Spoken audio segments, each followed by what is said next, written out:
नमस्कार साथियों, आज हम आपकी मुलाकात कराने वाले हैं राजस्थान आयुर्वेद नर्सिंग काउंसिल के सदस्य हेतु उम्मीदवार चंपालाल जी गारू, जो जोधपुर से रहने वाले हैं। चंपालाल जी, आपका स्वागत है हमारे चैनल पे। बहुत बहुत धन्यवाद, आभार आपका। सर, आपने जो आरएनसी का इलेक्शन लड़ने का जो मन बनाया, वो कैसे बनाया? ऐसा है कि राजस्थान आयुर्वेद नर्सिंग काउंसिल चुनाव 2023 जो राजस्थान के अंदर प्रथम बार मतलब जो चुनाव होने जा रहे हैं, इससे पहले जो भी सदस्य या जो भी चेयरमैन वगैरह बने हैं, वो हमेशा क्या है कि जो एक संविधान के प्रारूप के अकॉर्डिंग में वो मतलब मनोनीत हुए हैं, चाहे वो अध्यक्ष रहे हैं चाहे वो सदस्य रहे हैं। ऐसे में ये प्रथम बार जो कि राजस्थान के अंदर राजस्थान आयुर्वेद नर्सिंग काउंसिल 2023 के जो चुनाव हो रहे हैं,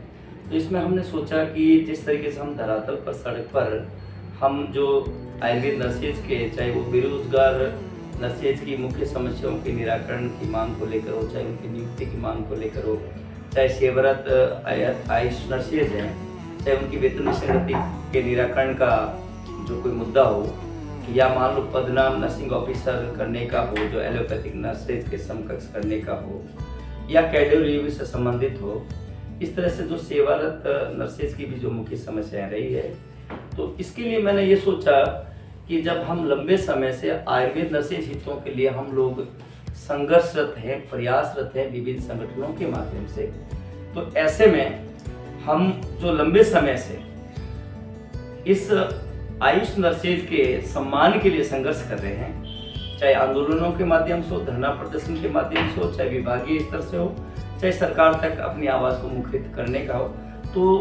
प्रदेश के आयुष नर्सेज ने हम लोगों को बहुत बार ये निवेदन किया कि भाई साहब, जब प्रथम बार चुनाव हो रहे हैं तो हम ये चाहते हैं कि आरएनसी के अंदर आप जैसे जो बहुत ही अच्छे worker, sound worker Ayush nurses हितों के स्वाभिमान के लिए आप लोग यदि राजस्थान आयुर्वेद नर्सिंग काउंसिल में सदस्य पद के लिए चुनाव लड़ते हैं, तो ये हमारे लिए गौरव की बात होगी। हमने हमारे प्रदेश के आयुष नर्सेज के इस सम्मान के लिए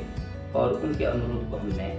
सम्मान स्वीकार करवाया। उनका आशीर्वाद जो हम पर है, इसके लिए भी हम शुक्रिया। अच्छा सर, जो आयुर्वेद और यूनानी और होम्योपैथी तीनों विभाग है, उनमें जो रिक्त पद है, उनकी भर्ती के लिए आप क्या करेंगे?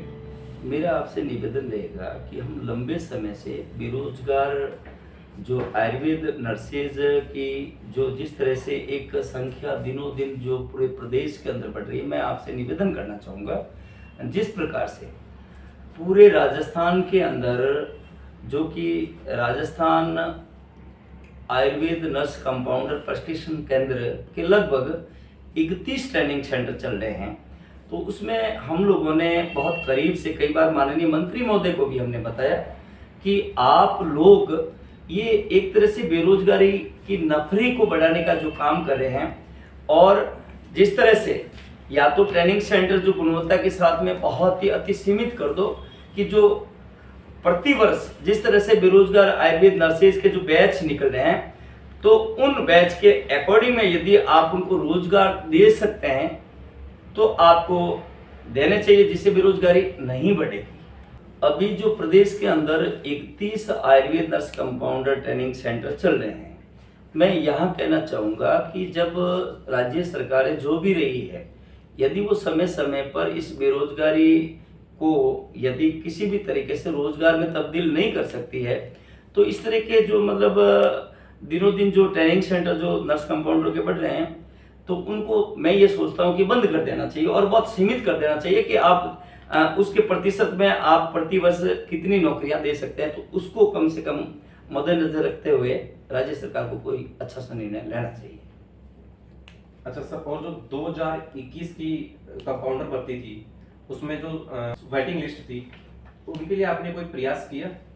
मेरा एक निवेदन रहेगा, वर्ष 2021 के अंदर 704 पदों के लिए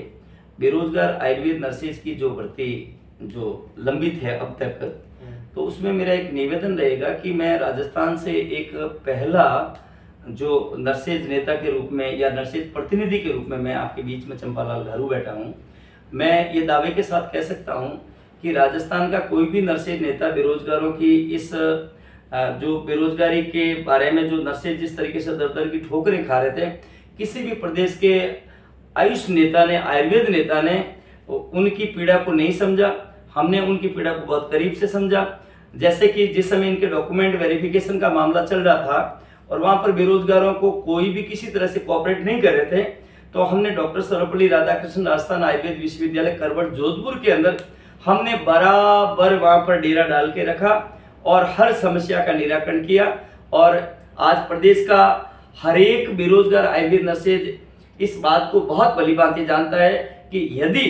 किसी भी नर्सेज संगठनों ने और किसी नर्सेज प्रतिनिधि ने सबसे ज्यादा यदि हमारे बेरोजगार आयुर्वेद नर्सेज की समस्याओं का निराकरण किया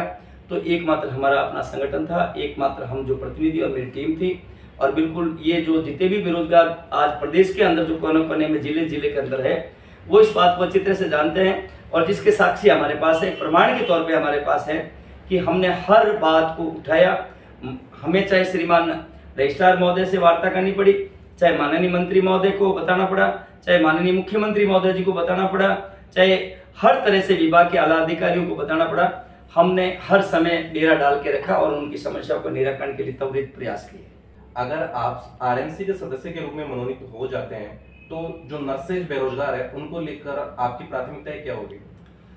कि यदि राजस्थान आयुर्वेद नर्सिंग काउंसिल चुनाव 2023 के अंदर यदि मैं सदस्य बनकर इसमें जाता हूं या मेरी टीम इसमें बढ़त बनाकर यदि चेयरमैनशिप के लिए भी हम कहीं दावेदारी की ओर आगे बढ़ते हैं, निसंदेह हम बिल्कुल इस नर्सिंग काउंसिल के अंदर इस तरह का एक प्रावधान लाएंगे, बहुत सारे अमेंडमेंट हम करेंगे। इसके अंदर केंद्र सरकार के अंदर मैंने कई बार देखा है कि जो आयुर्वेद के जो डॉक्टर्स हैं उनको तो चाहे एम्स हो, चाहे आपका कोई भी इस तरह के जो सेंट्रल के उपक्रम हो, चाहे राष्ट्रीय संस्थान हो, उनके अंदर डॉक्टर्स को लगाया जाता है। लेकिन बहुत ही दुर्भाग्य की बात है कि वहाँ पर जो एलोपैथिक नर्सेज को लगाया जा सकता है, लेकिन बीएससी नर्सेज जो हमने आयुर्वेद का अंदर हमारे लोगों ने किया है, चाहे डिप्लोमा आयुर्वेद नर्सिंग किया है, उन लोगों को क्यों नहीं लगाया जाता? जब उनका नर्सिंग काउंसिल के अंदर हम सब ने मांग की थी, विभाग से मांग की थी, सरकार से मांग की थी कि इनका रजिस्ट्रेशन अनिवार्य किया जाए और जो प्रदेश के बाहर से जो डिप्लोमा करके आ रहे हैं उनका हमारे राजस्थान आयुर्वेद नर्सिंग काउंसिल के अंदर पंजीयन नहीं होना चाहिए। सबसे पहले मेरी एक विशेष तौर से जो सबसे पहले यदि हमारी बैठक होती है तो उसके अंदर मैं त्वरित गति से ये प्रस्ताव लाना चाहूँगा कि जो आउट ऑफ स्टेट के जो लोग हैं, जब आउट ऑफ स्टेट के अंदर राजस्थान से जो नर्सिंग के डिप्लोमाधारी है उनको किसी तरह से यदि वहाँ पर मानो सबमिट नहीं किया जाता, उनको यदि प्रोत्साहन नहीं दिया जाता है या लीगली प्रोसेस के अंदर उनको